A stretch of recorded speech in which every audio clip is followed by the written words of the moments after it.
These neighborhoods are neighborhoods that we don't own. We don't own none of this land. We don't own none of these sidewalks. We don't own any of these houses. What's poppin', y'all? It's your girl B Octavia. What's going on, everybody? It's your girl B Octavia, and I am back with another video. Welcome to my channel if you are new, and welcome back if you already know what's going on over here. Before I say anything, we are at 13K. All right, we have made it to 13,000 subs. I like to get to a comfortable point before I actually say it, because sometimes the numbers fluctuate and things to that nature. Big up to y'all. Shout out to y'all. Much love to y'all. I appreciate every single last one of y'all for just being here. Like, I tell y'all that all the time, but seriously, being here consistently makes me want to come back and be even more consistent than last year. You know, even more consistent than last week. Y'all talk me down from the ledge a lot, okay? And I'm very grateful to have this platform where I feel comfortable speaking freely. I am a person that in my younger years, a lot of people thought I was mute.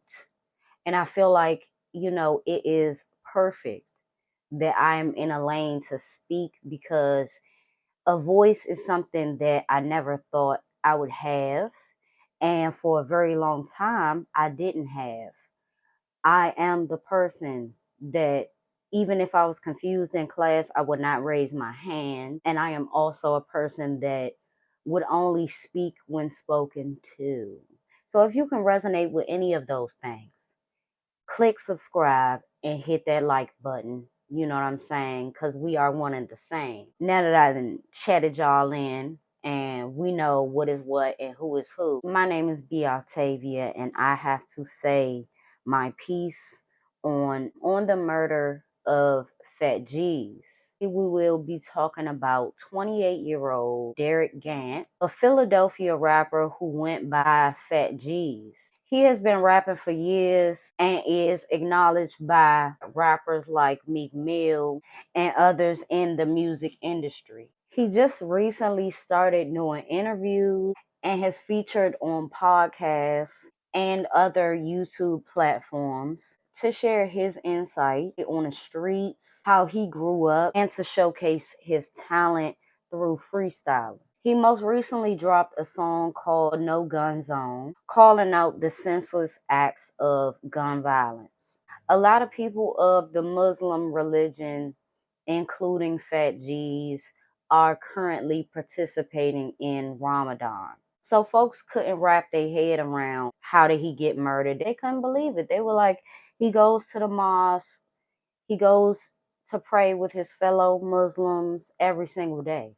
So how could this happen? Until a Ring doorbell camera's footage came out that showed a perfect angle and audio of his murder. So I will be including clips of this, but I want to be careful with that because I want to be respectful. Like, his murder is circulating on YouTube right now, and I seen it. But there are people who choose to share that type of thing. That's not my deal. That's not how it is, over here. But what I can post is certain clips of moments prior to Phat Geez' murder, and also with me explaining what I saw. Until the video came out, it was strictly prayers. But when the video came out and depicted exactly what happened and what led up to it, the prayers shifted to victim blaming. And let's get into why. His shooting happened around 10 o'clock at night. A few minutes prior to his shooting, he was outside and he saw a car that was in front of his house. Instantly, he starts to get paranoid. From what we see, he gets on the phone and he's talking about this car. Now, from what he says in the beginning, he says, I went up to the car, I tapped on the window to see who it was, and they didn't roll down the window. So he goes back on the porch, and this is when he is making the call. Yo, I'm about to bang on his car in front of the door, bro. I don't know who it is. He's not rolling his window. I'm about to bang on him. I'm about to shoot at this wheel in front of the door. He's not pulling his car down. He's not trying to tell me who it is. I'm about to flame this car up. He is visibly agitated with this car. He is agitated with the presence of this car. And as he's speaking, you don't see a car in frame. You might see the headlights, but you don't see a car in frame. So he's further explaining to one person, and then still agitated, he gets on the phone with somebody else. He on the phone. I just knocked on his window. I told him to roll the window down. He didn't say nothing, bro. Pop, he's double parked in front of the fucking house. What's wrong with you? And I knocked on his door and I asked him, who you looking for? Mind you, as he's talking, the car is still out of frame. It is on the block. It is on his block, but it is out of frame. From what I saw, the car wasn't directly in front of his house, and that wasn't even the issue. The issue was that it was on his block at all, and that's why he was mad. He could not identify who it was, and that was his issue. And then as he's talking on the phone, the car starts to creep up, and now the car is in front of his house. Yo, I don't know who this is in front of my door. I'm about to flame this nigga, bro. Like, I'm about to flame this car right now. I don't know what's up because.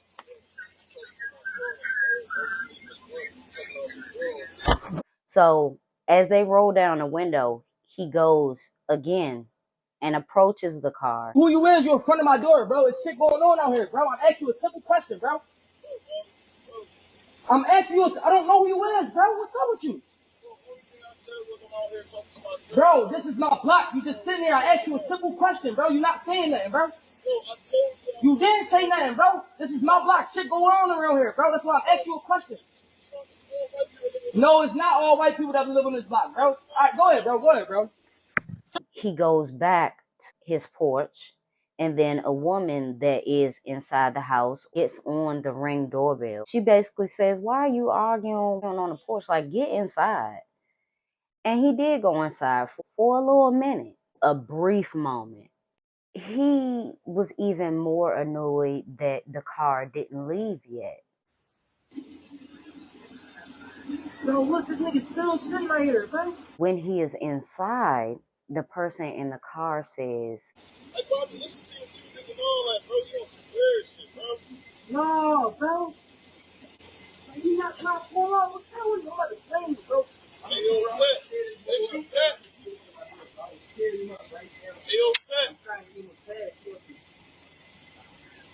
that lured him back outside. And once he went back outside, he fully approached the car and leaned in. And he was saying things along the lines of what he already said.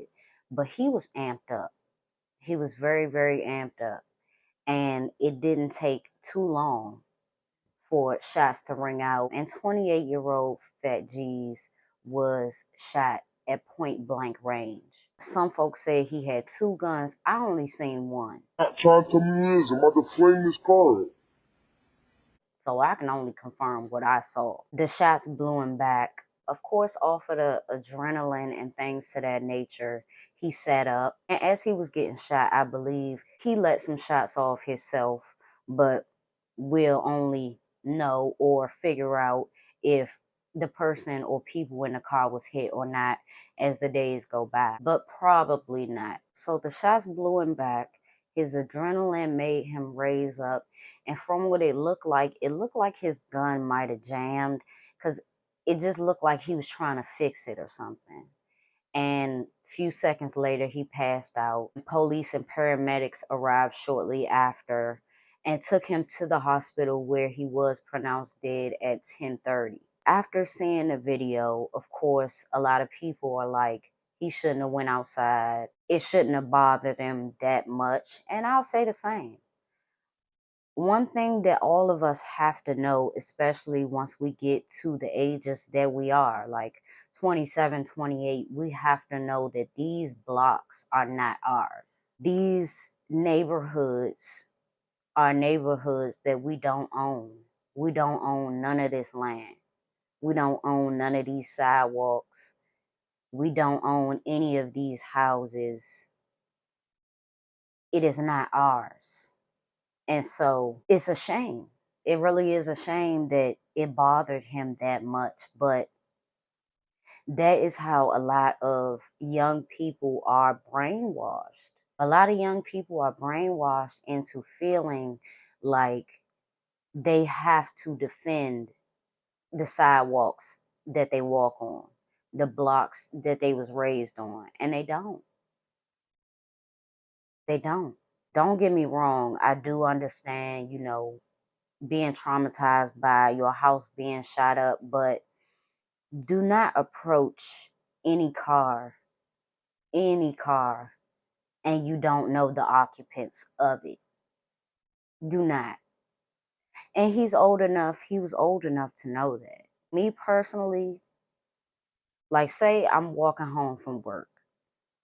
And this really happened, right? So I'm walking home from work and it's late. It's like 10:30, 11 o'clock. And a car comes alongside me and starts to go the same distance as I'm walking.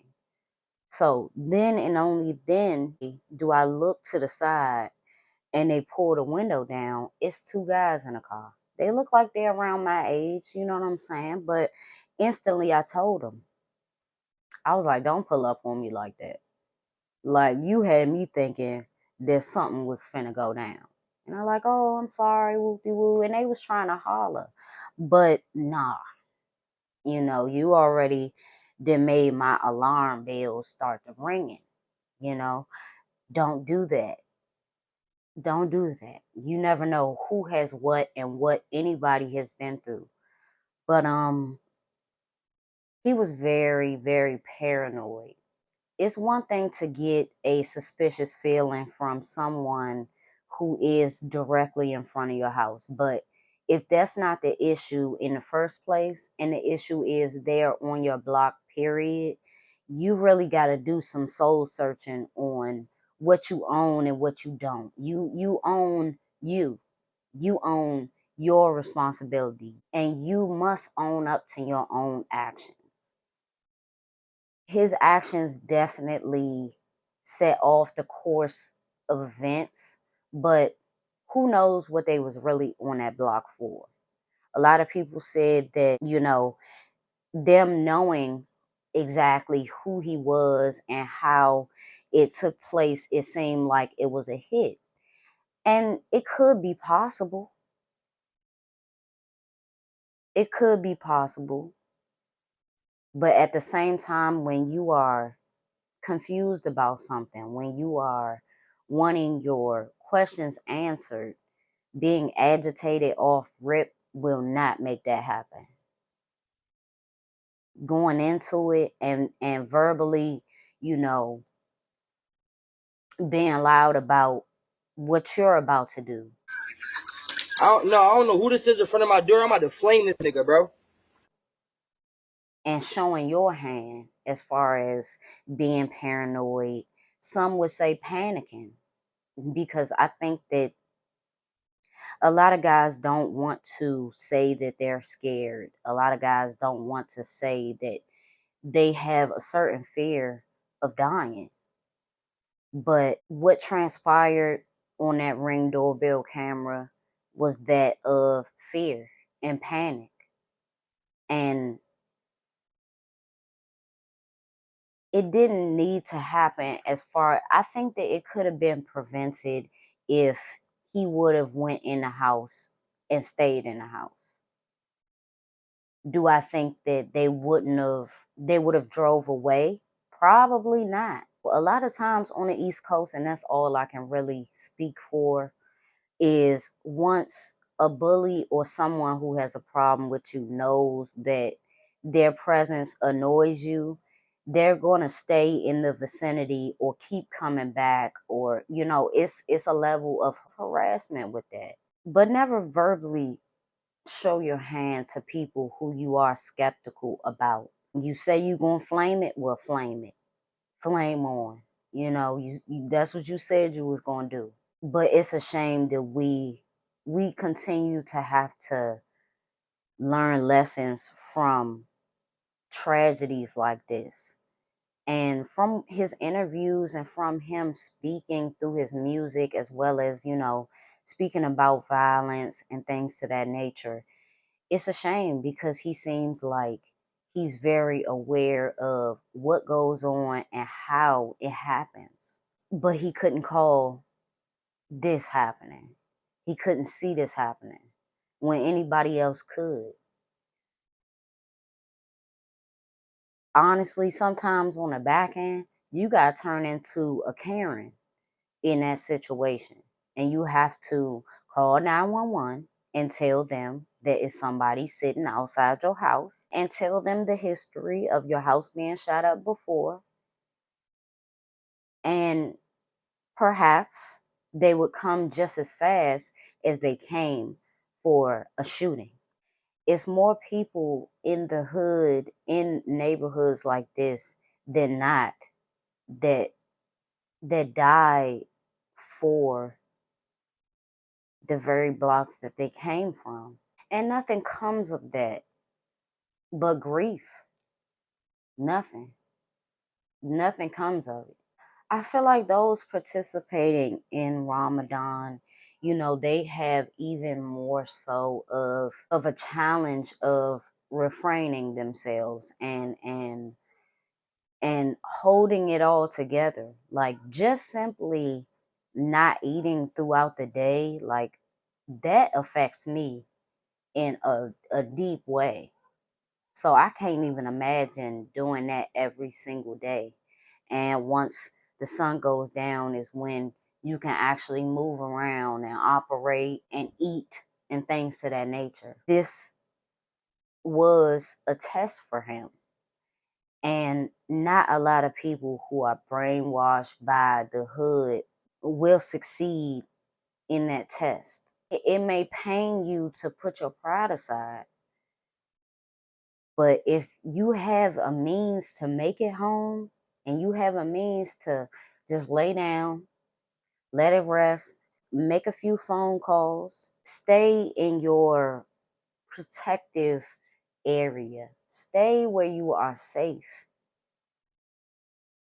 just so you can live another day, you have to put your pride aside.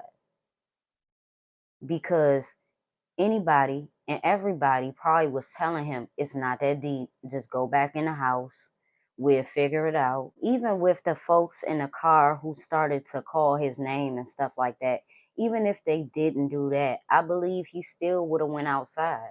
In his mind, he is protecting not only his home, he is protecting his block, and that was not his responsibility.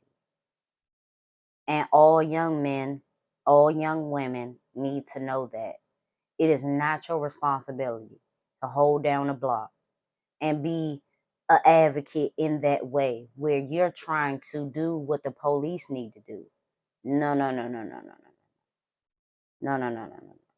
We can't sit up and point the finger so much, because it's a lot that we weren't taught.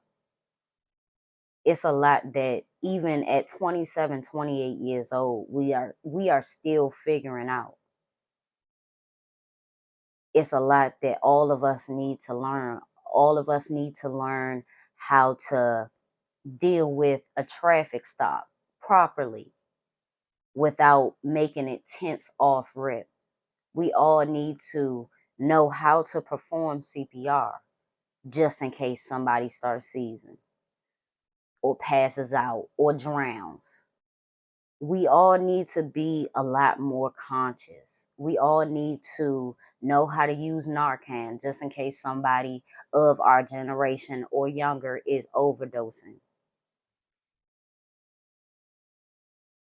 We have to know how to deal with things properly, how to deal with PTSD, how to deal with being scared.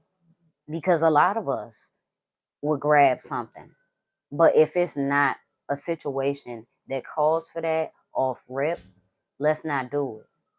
We all have to have a conscience, but also if you don't have a conscience, some people don't. Some people don't hear that voice inside their brain telling them not to do something or to do something.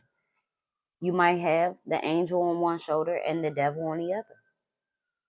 But we all, and if you don't have any of those things, you need to have several voices of reason to save you from a situation like this. Prayers go out to his family, prayers go out to his fans. Didn't need to happen. Didn't need to happen. And no other young person of my generation needs to die to learn a lesson. We got to really listen to each other. We have to, and we have to unlearn these bad habits that we have because it plays into our downfall. It has a prominent role in our demise, in our downfall. If you already know that Philadelphia or a place that you come from, like Philly, is a war zone, you got to stay out the way. And certain questions will never be answered because Derrick Gant, aka Phat Geez, had questions that pretty much were irrelevant to his career, were irrelevant to him becoming a father in the future, were irrelevant to him becoming the man that he's supposed to be. So when you put it into perspective like that, you got to know what's worth it and what's not.